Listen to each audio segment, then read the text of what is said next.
सबको उम्मीद थी कि राहुल गांधी छत्तीसगढ़ प्रदेश से माफी मांगेंगे, क्षमा मांगेंगे कि 5 वर्ष पहले जब वो आए थे तो उन्होंने बड़े बड़े वादे किए थे, बड़ी बड़ी घोषणाएं की थी और उन घोषणाओं को, उन वादों को कांग्रेस सरकार पूरा नहीं कर पाई। लेकिन जैसा कि आप सभी को मालूम है, पिछली बार छत्तीसगढ़ की जनता ने उसके साथ में किस तरह से लोगों को भावनारे के साथ में कांग्रेस पार्टी की सरकार बनाई और कांग्रेस पार्टी ने सभी को धोखा देने का काम किया। और राहुल गांधी के बारे में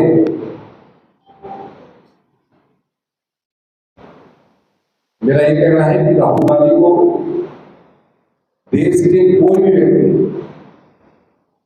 उनको सीरियसली नहीं लेते।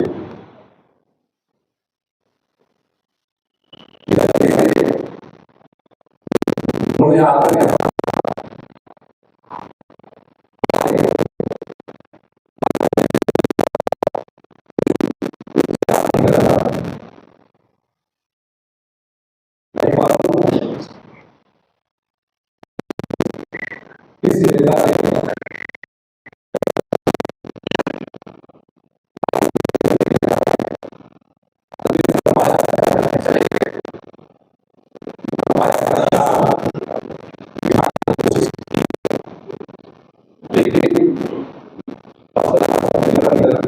माया के जाल में फंसने वाली नहीं है। राहुल गांधी कांग्रेस पार्टी के लिए राहुल साबित हो गए और जब तक राहुल गांधी कांग्रेस पार्टी में रहेंगे तो कांग्रेस पार्टी का था स्वभाव। कल उन्होंने बड़ी बड़ी बातें कही, उन्होंने हमारे यहाँ पर जो झूठी बात फैलाने का काम किया कि मोदी जी तीसरी बार आएंगे तो देश में आदिवासियों का आरक्षण खत्म होगा। ये कांग्रेस पार्टी किस तरीके से भ्रामक तरीके से हमारे लोगों को भ्रमित करने का काम कर रही है, बदलाने का काम कर रही है और इनकी हार सुनिश्चित है और उस हार से घबरा कर इन्होंने जो उल्ट बयान चालू किया है वो रुक नहीं रहा है। ये वही कांग्रेस पार्टी है जिसने देश के सर्वोच्च पद पर, संवैधानिक पद पर एक आदिवासी बेटी को राष्ट्रपति बनने से रोकने का काम, और जब रोक नहीं पाए तो उसी आदिवासी बेटी माननीय द्रौपदी मुर्मू को अपमानित करने का भी काम किया। राष्ट्रपति की जगह पर उनको राष्ट्रपत्नी कह करके संबोधित किया। आदिवासी समाज इसको भूला नहीं। भारतीय जनता पार्टी ने कभी भी राष्ट्रपति के गरिमा पर का ख्याल रखा कांग्रेस पार्टी की तरह नहीं जो हमारे महामहिम का अपमान करे। ये वही कांग्रेस पार्टी है जिसने छत्तीसगढ़ प्रदेश में प्रथम मुख्यमंत्री के नाम पर और एक आदिवासी मुख्यमंत्री कह करके एक नकली आदिवासी को मुख्यमंत्री बना करके पूरे प्रदेश को ठगने का काम किया। वही दूसरी ओर भारतीय जनता पार्टी एक असली आदिवासी को एक किसान के बेटे को, माननीय विष्णुदेव साय जी को प्रदेश के मुख्यमंत्री बना करके हमारे प्रदेश को दिया।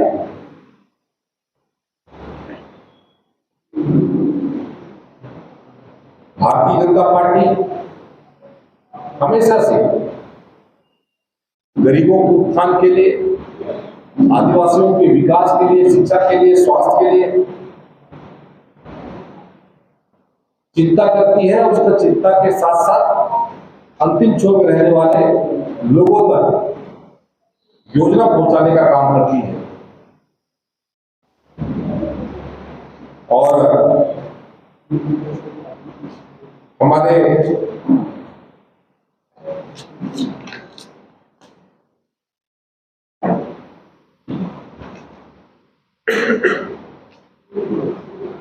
छत्तीसगढ़ में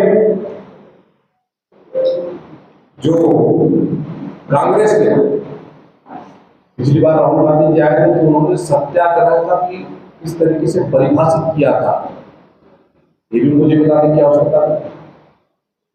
सत्याग्रह को उन्होंने कहा था कि सत्ता के लिए के रास्ते कभी मत छोड़ो, ये उनका विश्लेषण था सत्याग्रह। और ये बयान उन्होंने छत्तीसगढ़ में दिया था। हमारे यहाँ पर हमारे आदिवासी समाज रहते हैं और अन्य समाज रहते हैं, और इस क्षेत्र में आदिवासियों को किस तरीके से दिग्भ्रमित करने का काम किया है। उन्होंने अपने संबोधन में कहा कि इनको वनवासी के लोग, हमारे लोग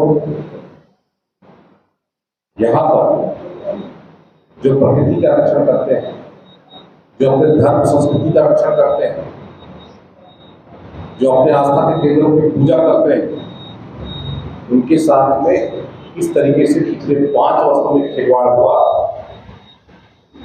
किस तरीके से रैलियां निकली, किस तरीके से यहाँ के कमिश्नर, यहाँ के एक IPS अफसर ने हमारी धर्म संस्कृति खत्म होने की बात भी कही, पत्र लिखा, लेकिन ऐसे अधिकारियों को हटाकर कांग्रेस ने यह साबित कर दिया कि आदिवासियों के संस्कृति को जिस तरीके से दूषित करने का काम इस कांग्रेस पार्टी ने किया, राहुल गांधी को उसके लिए माफी मांगनी चाहिए। राहुल गांधी को इसलिए भी माफी मांगनी चाहिए थी कि छत्तीसगढ़ में क्या अनुसूचित जाति, क्या अनुसूचित जनजाति, क्या पिछड़ा वर्ग, क्या सामान्य वर्ग के कांग्रेस पार्टी में कोई ऐसा नेता नहीं है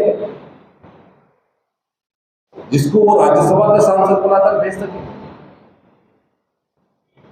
5 वर्षों तक यहां से उन्होंने 3 सांसद भेजा, KTS तुलसी, राजीव रंजन,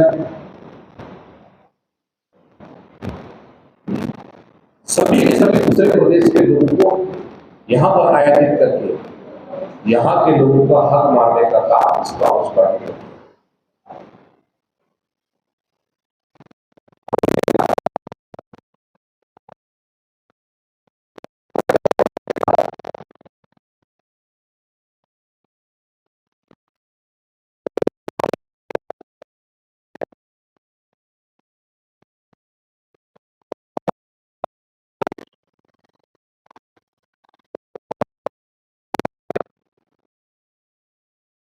साथ में खड़े हैं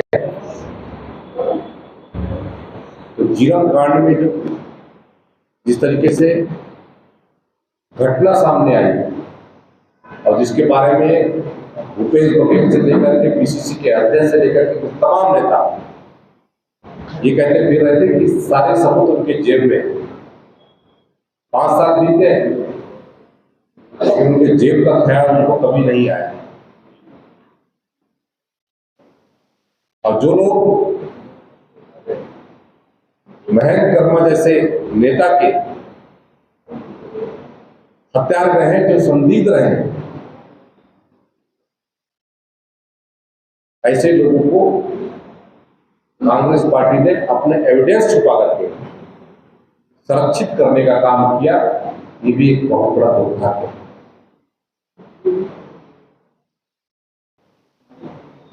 हमारे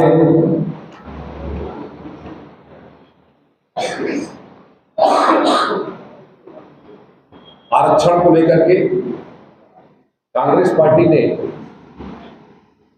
कुछ क्लिप बना करके जारी किया है, वीडियो बना करके जारी किया है, एडिट किया है। वीडियो साल का जमाना है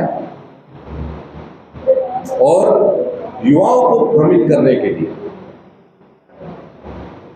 वो आरक्षण मुर्दाबाद इस तरीके से नारे लगवा करके अपने लोगों से नारे लगवा करके वो ऐसे वीडियो जारी कर रहे हैं ताकि हमारे जो आरक्षित वर्ग के बंधु हैं उनके बीच में जहर घोलने का काम ये कांग्रेस पार्टी कर रही है।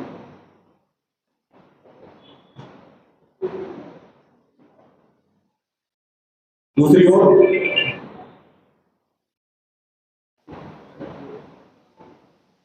इनके पदाधिकारी निचले स्तर पर जाकर के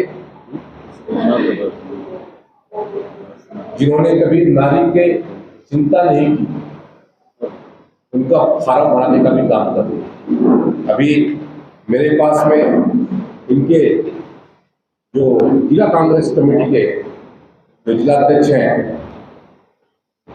उन्होंने अपने उत्तर में कहा, मेरे पास में उसके प्रमाण है कि ऐसा कोई व्यक्ति फार्म नहीं भरा रहा है जबकि फार्म भराया जा रहा है।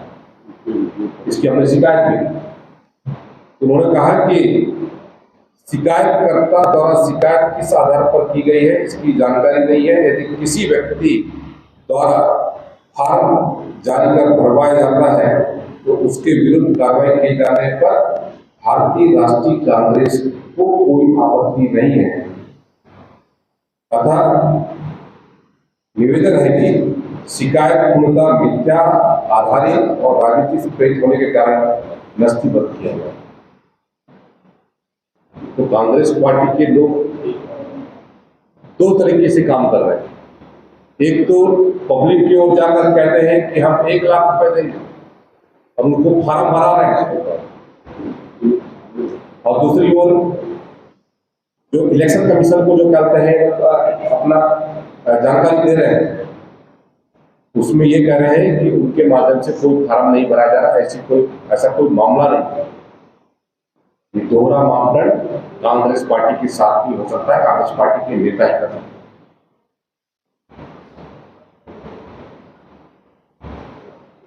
मैंने इससे पहले भी कहा कि डिलवरिया अपराध के प्रचार के जो वीडियो है उसमें एडिट करके इन लोगों ने फर्जी तरीके से जो वीडियो वायरल कर रहे हैं आरक्षण, ये कांग्रेस की सोची समझी रणनीति रही है। कांग्रेस ने हमेशा प्रदेश के साथ में मजाक किया और वातावरण को दूषित करने का काम किया। जब उनको मालूम चल गया कि लोकसभा में उनकी करारी हार होगी है, तो उन्होंने इस तरीके से जो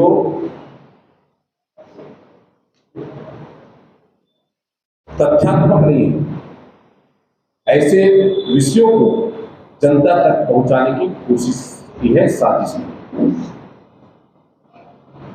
और इसके संदर्भ में हम चुनाव आयोग को निरंतर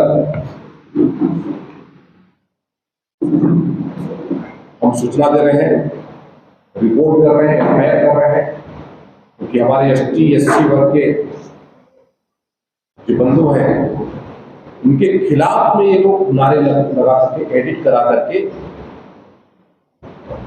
हमारे कार्यकर्ताओं को बदनाम करने की कोशिश कर रहे हैं। उसके खिलाफ में मुर्दाबाद के नारे लगवा रहे हैं। बहुत ही दुर्भाग्य का विषय है। कांग्रेस की सोच बहुत ही सीमित है और राहुल गांधी जी ने बस्तर में आकर के उसको स्पष्ट भी कर दिया। बस्तर के लिए उसके पास में कोई विजन नहीं है, कोई योजना नहीं है। देश की आजादी के बाद लंबे अंतराल तक सरकार में रहने के बावजूद भी उन्होंने न बस्तर के लिए, न छत्तीसगढ़ के लिए, न देश के लिए, न किसान के लिए, न युवा के लिए, किसी वर्ग के लिए कोई योजना नहीं बनाई, न उसका कोई क्रियान्वयन किया। आज भारतीय जनता पार्टी का संकल्प पत्र जारी हुआ है और ये संकल्प पत्र में भारतीय जनता पार्टी के माध्यम से 10 बड़े वादे यहां प्रस्तुत किया गया है। इसके अलावा गरीब, युवा, महिला, किसान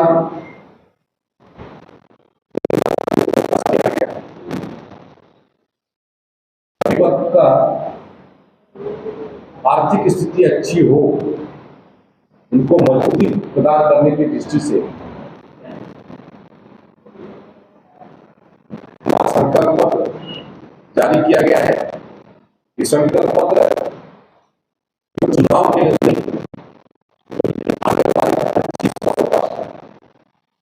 जब देश की आजादी का 100 साल पूरे होंगे तब भारत का जो स्वरूप है वो कैसा होगा। दुनिया हमारे इस भारत के यहाँ के आर्थिक, यहाँ की सामाजिक, यहाँ की सांस्कृतिक इस सब विरासत को पहचान सके, उसकी मजबूती के लिए देश के प्रधानमंत्री जी ने जो ये विजन प्रस्तुत किया है, हम धन्यवाद देते हैं। और बहुत सारी बातें उस संकल्प पत्र के माध्यम से हम लोगों ने जनता के बीच में उस संकल्प पे रखा है और मैं आप सबके समक्ष में कुछ एक विषय पर यहाँ पर आप लोगों को बताना चाहूंगा। आज के संकल्प पत्र पर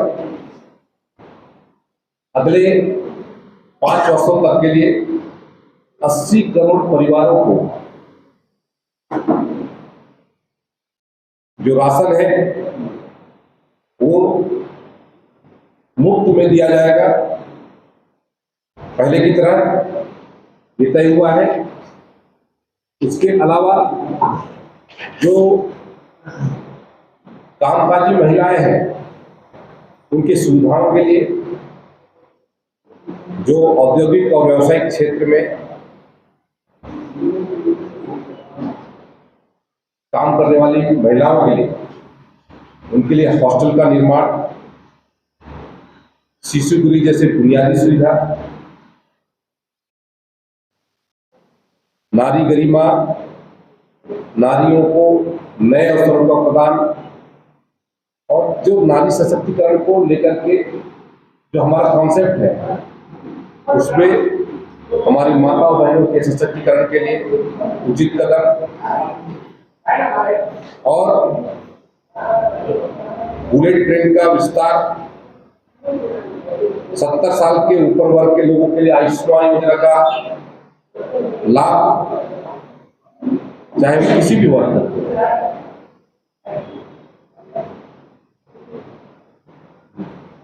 3 करोड़ प्रधानमंत्री आवास बनाने का लक्ष्य, 1 नेशन 1 इलेक्शन पर कार्यान्वयन, मेडिकल के क्षेत्र में मेडिकल शिक्षा हेतु यूजी और पीजी के लिए सीट बढ़ाने का प्रावधान, समान नागरिक संहिता जो सीए को लेकर के हमने बात कही थी, उसको तत्परता से लागू करना, ऐसे तमाम बातें। इसके अलावा हमारे पूरे देश में 3 करोड़ लखपति दीदी बनाने का कार्य, अनेकों ऐसे बातों का इस संकल्प पत्र में समाहित किया गया है। और आज पूरे देश के जनता माननीय नरेंद्र मोदी जी की पर आशा बनती गास दी और भारतीय जनता पार्टी आज विश्व की सबसे बड़ी लोकतांत्रिक पार्टी है। लोग इससे स्वयं जुड़ रहे हैं। हमारा बस्तर भी चुका नहीं है। हमारे बस्तर में भी लगातार भारतीय जनता पार्टी के परिवार में वृद्धि हो रही है। आज भी हमारे इस परिवार में कई महत्वपूर्ण चेहरे भारतीय जनता पार्टी में प्रवेश करेंगे, क्योंकि कांग्रेस पूरी तरीके से लोगों के सामने में एक्सपोज हो चुकी है और लोग समझ चुके हैं राहुल गांधी की बातें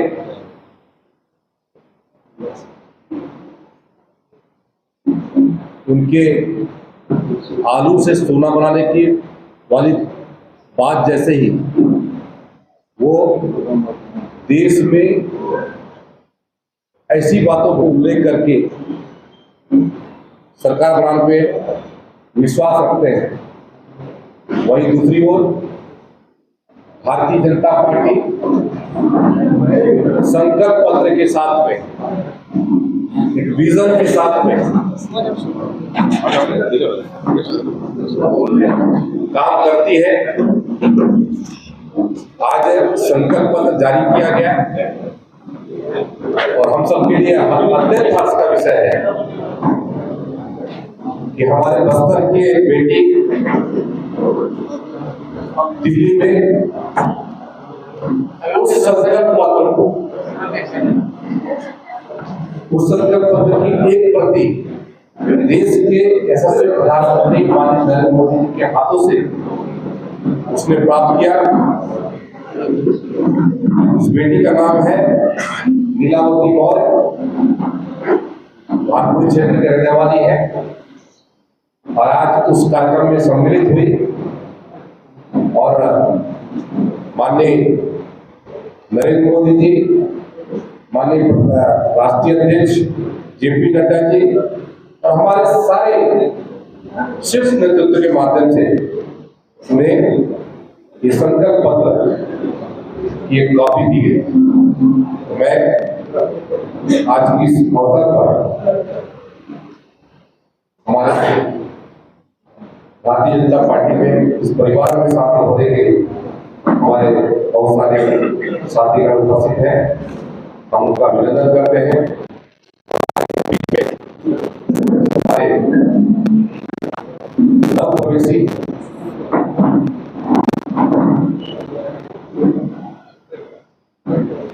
कांग्रेस पार्टी के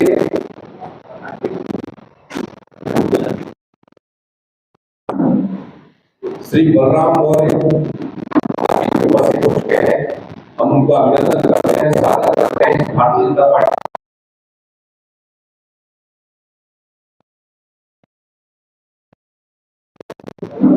महिला कांग्रेस के जिला सचिव, उनका भी हार्दिक अभिनंदन, स्वागत।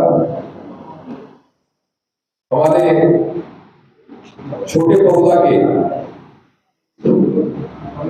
डोडीपुरा क्षेत्र के मोतीराम बघेल सरपंच, वो भी हमारे बीच में उपस्थित है, उनका भी हार्दिक अभिनंदन। वो भी हमारे भारतीय जनता पार्टी के प्रभावित होकर के पार्टी में प्रवेश दे रहे हैं। लोहड़ीगुड़ा के श्री ललित बघेल और लोहड़ीगुड़ा के श्री डंगू बघेल, ये सभी कांग्रेस पार्टी की बुधराम टोकापात से जिला उपाध्यक्ष और 100 लोग लगभग आज कांग्रेस पार्टी को छोड़ करके भारतीय जनता पार्टी के नेतृत्व से प्रभावित होकर के भारतीय जनता पार्टी के इस परिवार में शामिल हो रहे हैं। मैं पूरे भारतीय जनता पार्टी के छत्तीसगढ़ परिवार की ओर से उनका हार्दिक अभिनंदन करता हूँ, स्वागत करता हूँ और निश्चित तौर से आप सभी के आने से भारतीय जनता पार्टी की ताकत निचले स्तर पर और बढ़ेगी। मैं आज के इस अवसर पर आप सभी को धन्यवाद देते हुए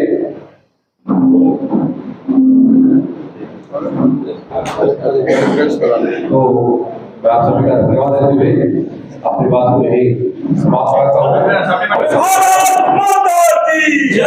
हमारे विधानसभा के संयोजक और हमारे जिलाध्यक्ष और सभी हमारे नेताओं से आशा करूंगा कि वो श्री बलराम मोहन जी का भारतीय जनता पार्टी के विधिवत तरीके से प्रवेश करा।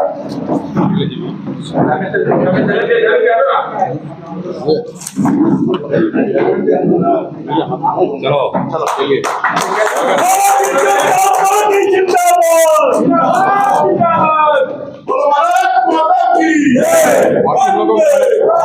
उनको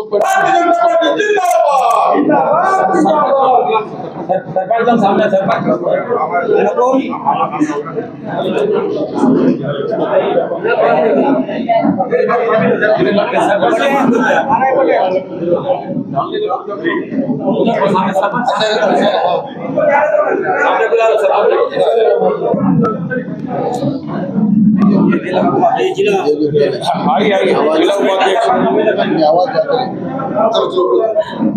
जिला उपाध्यक्ष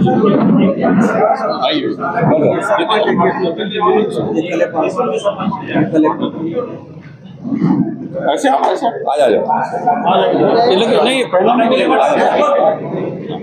बहुत बहुत स्वागत है।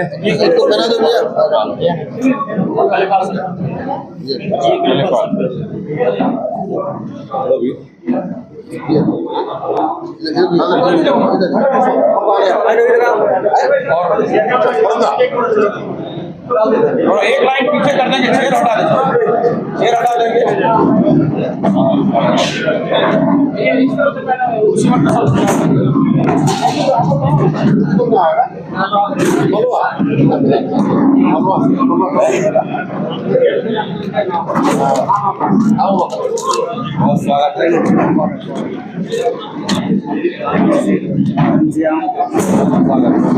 ऐसे खड़े कराना उनको।